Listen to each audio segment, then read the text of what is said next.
Hello everybody, Mike here at Game from Scratch, and wow, we got a political hot potato with this piece of news, but it is relevant to game developers. It's actually extremely relevant because Steam is probably the #1 store for indie developers to potentially hit the big time. And, well, Valve just released their policy regarding what they're going to allow for sale on their site. And again, their decision has been quite controversial. Now, a lot of this stems from a couple days back, a game called Active Shooter was pulled off of Steam. Now, Active Shooter was a polarizing game, that's for sure.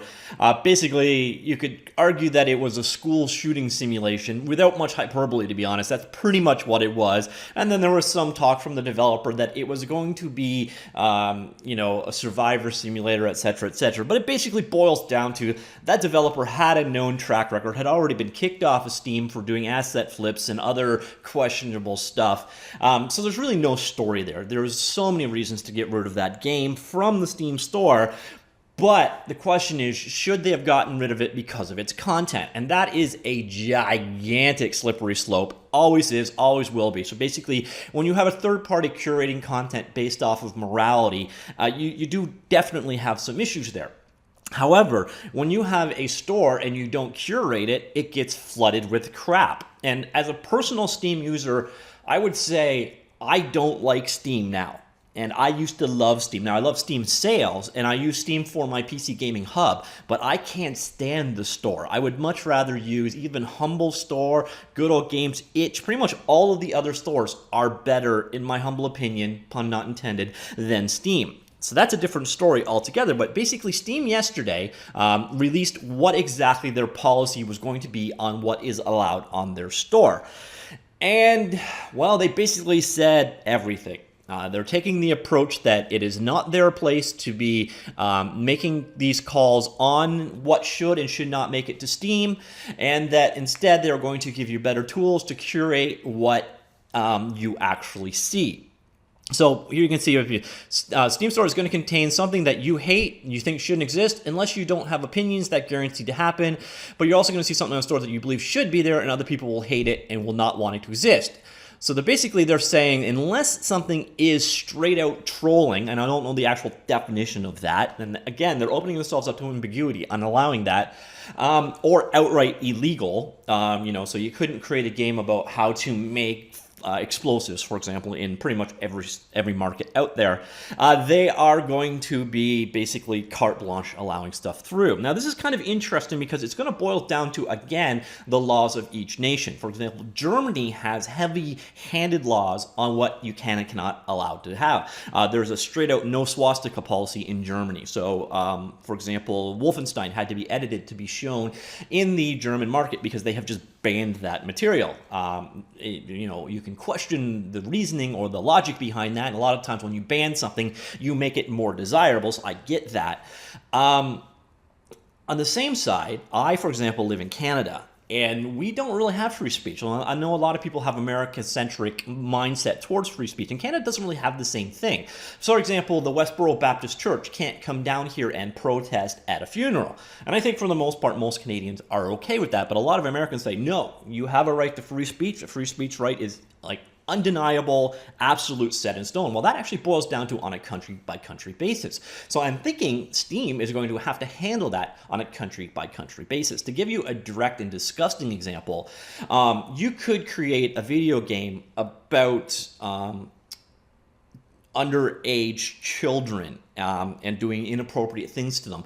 And in the States, I believe that is actually legal, whereas in Canada, and I believe Australia, it is not. So there's one of those areas, and you think that's a very contrived example, but some of the anime stuff that's showing up on Steam right now is questionably illegal in Canada, as an example, but totally legal in the United States. So kind of an interesting quandary they're going to put themselves in there by choosing to do no policing on the front end. Now, from a straight technical point of view, though, I am not impressed with the Steam store in the first place. And I think in a lot of ways, Steam's lack of curation is just because they're cheap. Nobody wants to hire people to go through and rate games as they come in. It's very expensive in terms of manpower. And the same thing happened with the Google Store, and the same problem happened with the Google Store. It was absolutely flooded with crap. And this goes beyond just morality issues or social justice issues, or however you want to label them. We've already seen it as game developers. There are so many asset flips out there. There are so many basically stolen asset games out there. There are games that are on the Steam Early Access that literally don't run. There's issues here, and there are issues that should be addressed, and they're not being addressed. And I think the biggest problem boils down to, once again, the Steam store is absolutely terrible. So you still have to dig through all of this crap to get the diamond in the rough there. And if there is no element of moderation from the Steam people, you're just going to get more and more crap piled onto the platform. So I honestly think, like, I love Greenlight for what it did for indie developers, but you get to a point that once you've flooded it with so much crap, nobody's going to go look at games in general, and then everyone's going to suffer. So those diamonds in the rough are no longer even going to be found because they're surrounded by 1,000 pieces of coal. So I do think that moderation is the way to go. I think by making their platform wide open and uncurated, or at least unprofessionally curated, you're going to just create Google Play Store again. And I think there's a good reason why the Apple App Store did a lot better, and it's not down to the hardware, it's down to the way those stores actually work. Now, don't get me wrong. If I want to point at someone whose policy on moderation I hate, it's Apple. Their walled garden and arbitrary decisions and things like, we're going to kill off Flash and, VM-powered game code because, well, that's what our edict from above was, or we're not going to allow competing stores, like in the case of the Steam app.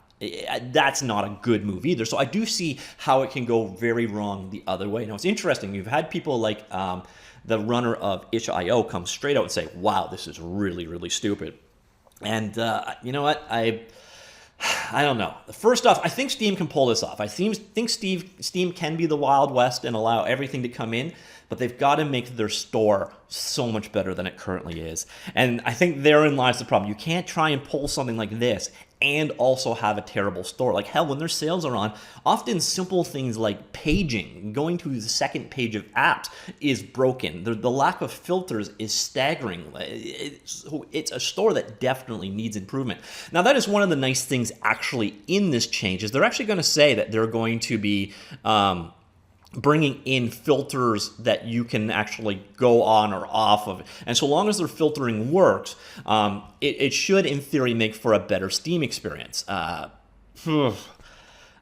don't really trust that they'll do it well, to be honest, but at least they're going down that road. I think realistically they do need to improve their store a whole lot, or it's going to start hurting them. Right now, Steam in a lot of ways is getting by off of momentum and price. And, once you start getting real viable competitors, if Microsoft's Game Store starts to work, or if you notice EA's Origin is allowing a lot more other people's products on slowly over time. Good Old Games is getting so much better. Humble is becoming more and more of a store. Once those people can also start competing on price, but they have better storefronts, Steam's going to be in trouble here, at least potentially, especially if they become a garbage pit of crap, asset flips, stolen goods, and games of very questionable, let's throw it a game based off the topic of the day to cause a moral outcry so we can sell our terrible game for, the next day or two. And we've already seen a lot of that. And with this policy, we're going to see a lot more of it. So again, a hugely contentious issue, but it is of incredible relevance to game developers, so I had to report on it. I will be really interested to hear what your opinion is. Do you think that they should be wide open, or do you think that they should be doing a lot more moderation? I have a feeling that every single one of you agree with me that they do need to improve their storefront. I don't think that's anything that anybody's going to argue there. But, those are the two kind of sides of this, like wide open or start basically censoring based off of their own internal beliefs. It's not an easy decision. I don't envy Steam for being put there. But again, I just don't think they have the tools to be wide open and do it in a way that Steam won't become a worse festering pit of garbage than it already is now. All right, Steam, I love you, but you gotta spend some money on that actual storefront, the boring stuff on the front end, because, yeah, Yeah, you do. All right, that's it for now. I'd be really interested in hearing your opinions down below. Please keep it civil, folks. I know people are going to have a strong opinion on one side and a strong opinion on the other side. And of course, I will also link Steam's article right here down below. And if you want to have an interesting day, yeah, go ahead and read the comments. There's 106 pages of, let's just say, polarized opinion on this one. All right, that's it for now. I will talk to you all later. Goodbye.